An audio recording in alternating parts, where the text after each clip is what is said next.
கண்மணி, எனக்கு ரொம்ப தாகமா இருக்கு. எனக்கு தண்ணி தரியா? நான் தண்ணி கொண்டு வர வரைக்கும் நீ என்ன செய்ய போற? நான் இங்கேயே நீ வரியான்னு காத்துக்கிட்டு இருப்பேன்.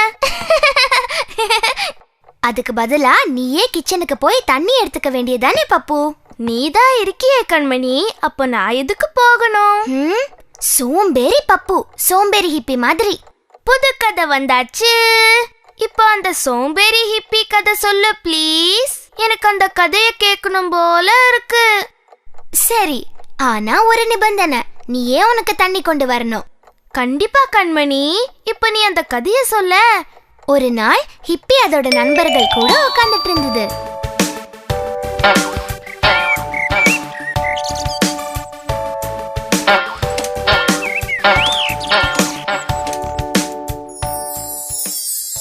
ஹே ஹிப்பி, உன்னால எப்படி இவ்ளோ சோம்பேறியா இருக்க முடியுது? வாழ்க்கையில செய்ய வேண்டிய விஷயம் எவ்வளோ இருக்கு, நீ என்ன எப்ப பார்த்தாலும் படுத்து கிடக்க? என்ன செய்யறது கக்கு, நான் ரொம்ப குண்டா இருக்கேன், என்னால ஒண்ணும் செய்ய முடியாது. நீ ஏன் ஓட்ட பயிற்சி பண்ணி கொஞ்சம் எடையை குறைக்க கூடாது? நான் அதை ஏற்கனவே செஞ்சு பார்த்துட்டேன். ஒரு நாள் நான் காலையில ஓடிக்கிட்டே இருந்தேன்னா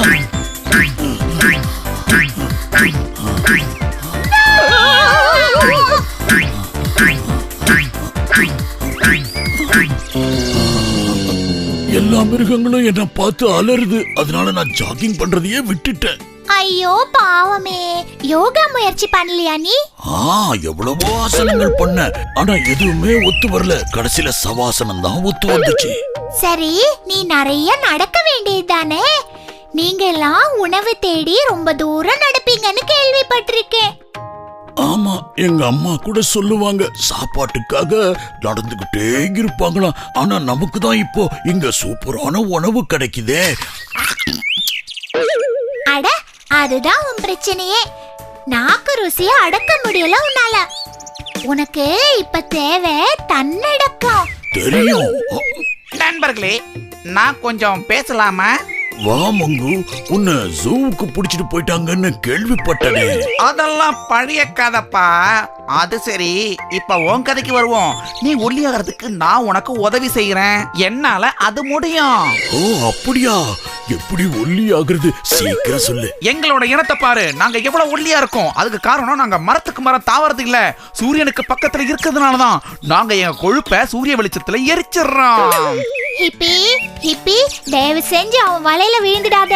அவன் உன்னை எக்க தப்பா மாட்டி விட பாக்குறான். சரி, என்னோட யோசனை வேண்டாம்னா பரவாயில்ல, நான் போறேன். சரி சரி, கிளம்பு. ஏ மங்கு, கொஞ்சம் நில்லு. உன்ன மாதிரி நான் ஒல்லி ஆவறது எப்படின்னு சொல்லிட்டு போ. ஏ கக்கு, இங்க பாரு, வாய மூடிக்கிட்டு. சரி சரி, எங்க விட்ட? நல்ல சூரிய வெளிச்சத்துல படுத்தா உன் உடம்புல இருக்கிற எல்லா ஊழ சதையும் கரைஞ்சு ஓடிடும். இது நல்ல யோசனையா இருக்கும் போல இருக்க. நான் இப்பவே அதை செஞ்சு பாக்குறேன். நல்லதே, செஞ்சு பாரு. நான் இப்ப ஹிப்பியோட அம்மா கிட்ட சொல்லணும்னு நினைக்கிறேன். சரி ஹிப்பி, நான் கிளம்புறேன். ஓகே கக்கு, பாய். நான் இப்பவே அதை செஞ்சு பார்க்க போறேன். ஓயா, ரொம்ப நல்லா இருக்கு, ரொம்ப அருமையா இருக்கு, அற்புதம், ஜாலியா இருக்கு. ஓயா, நீங்களும் இதை செஞ்சு பாருங்க.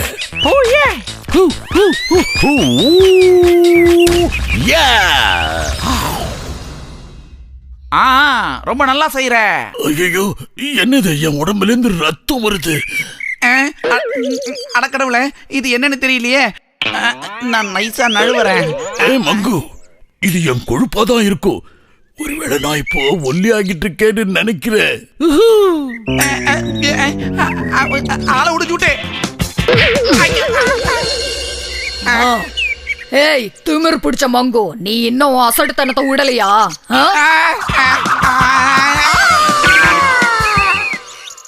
கண்ணா, சீக்கிரமா வா, வந்து தண்ணியில குதி. ஆனா அம்மா, நான் ஒல்லி ஆகணுமே. மகனே, நாம எப்படி இருக்கோமோ அதோட நாம சந்தோஷப்பட்டுக்கணும்.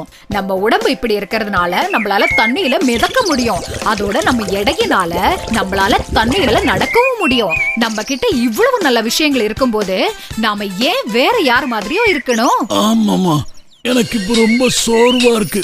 வாங்க தண்ணிக்கு போலாம். நாம எப்பவுமே நாம எப்படி இருக்கோமோ அதை நினைச்சு சந்தோஷப்படணும். வேற ஒருத்தர் மாதிரி இருக்க நினைக்க கூடாது.